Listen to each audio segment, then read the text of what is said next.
The sun dipped low behind the horizon, painting the sky in hues of fiery orange and lavender. Pia crouched by the edge of the cobblestone street, her camera poised and ready, waiting for that perfect moment when the golden hour light would grace the curve of the cathedral's bell tower. She could feel the pulse of the city around her, tourists chatting, children laughing, and the faint hum of a street performer strumming a guitar. The strumming caught her attention, a melody so hauntingly beautiful that it seemed to hold the sunset in place. Her finger hovered over the shutter button, turned between capturing the skyline and turning toward the sound. Click! The shot was perfect, but curiosity won over. Pia stood and followed the music, weaving through the evening crowd. He sat on a low stone wall, his back against an ancient lamppost. The man was in his late 20s, with unruly dark hair that fell across his forehead and a look of unshakable focus. His guitar, a battered yet elegant acoustic, rested against his thigh. His fingers danced along the strings, effortlessly pulling notes into the air like a magician conjuring spells. Pia raised her camera instinctively. Through the lens, the guitarist seemed untouchable, lost in a world only he could see. She adjusted the focus, capturing the line of his jaw, the tilt of his head, the sun reflecting in the deep amber wood of the guitar. He looked up. Pia froze, caught like a deer in headlights. Their eyes locked, hers wide with surprise, his calm but inquisitive. For a moment, the world muted around them, leaving only the hum of the strings and the weight of his gaze. "Did you get a good shot?" he asked, his voice as smooth as his melody. Pia lowered her camera, fumbling for words. "I didn't mean to interrupt. Your music is just..." "Just what?" His lips curved into a teasing smile as he rested the guitar on his lap. "Beautiful," she admitted, her cheeks warming. "I'm sorry. I should have asked first." "You're not the first to point a lens at me," he said with a shrug. "But you're the first to call it beautiful." The way he said it made Pia's chest tighten. "Then I'll guess I'll be the first to ask. Do you mind if I take more photos?" The guitarist tilted his head, studying her as though she were an enigma he couldn't quite solve.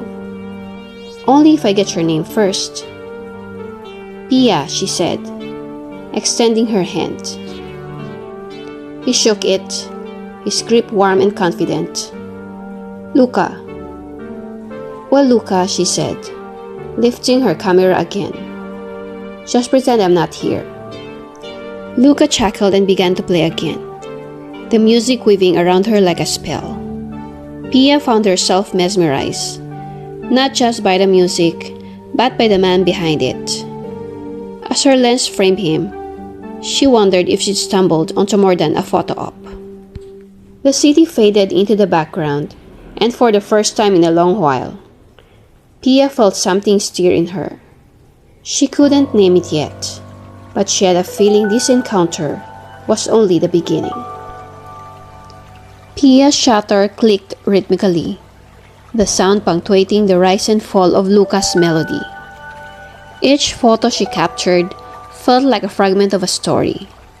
A tilt of his head, the flicker of his fingers across the strings, the way the fading light seemed to bend around him.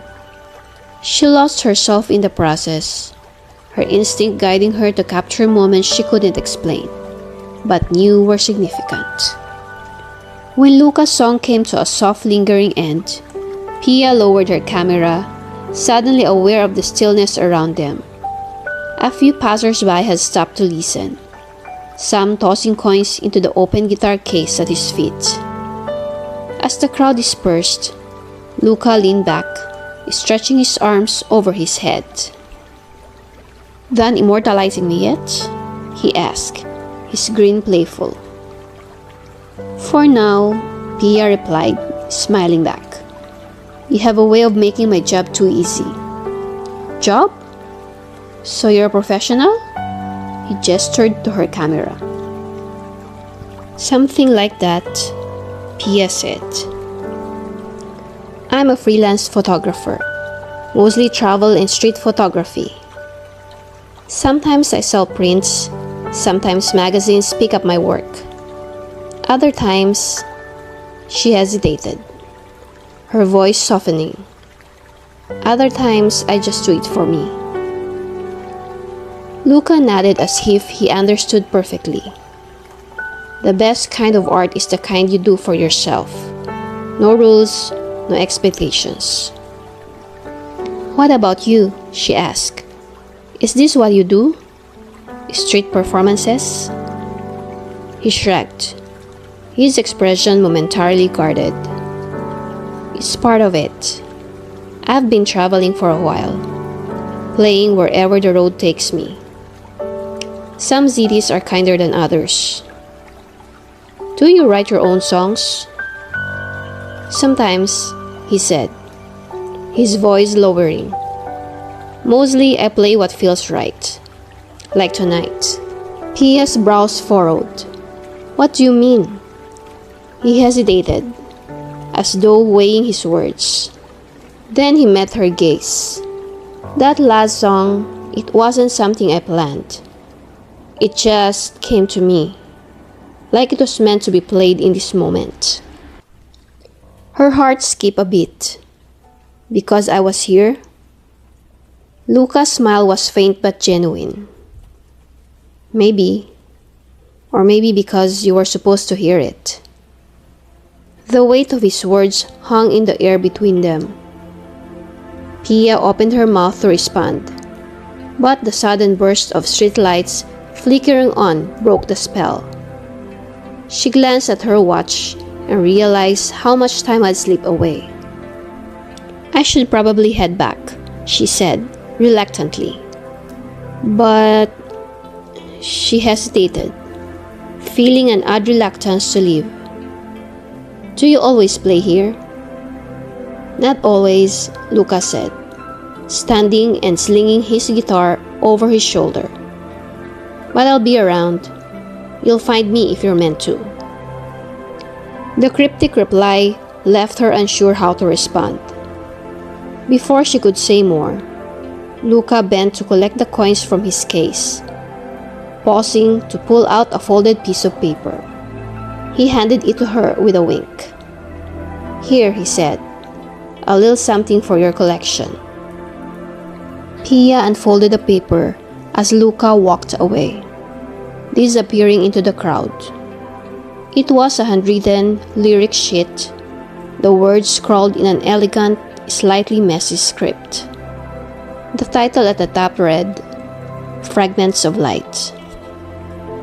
Beneath it, a small note was scribbled, for the photographer who sees what others don't. Pia stared after him, the paper trembling slightly in her hands. She didn't know why, but she felt as if a door had opened. A door she wasn't sure she was ready to step through, but couldn't bring herself to ignore. As the city buzzed around her, she clutched the lyric sheet close and made her way back to her tiny apartment. Her thoughts swirling with a melody she couldn't forget, and the stranger who had played it just for her.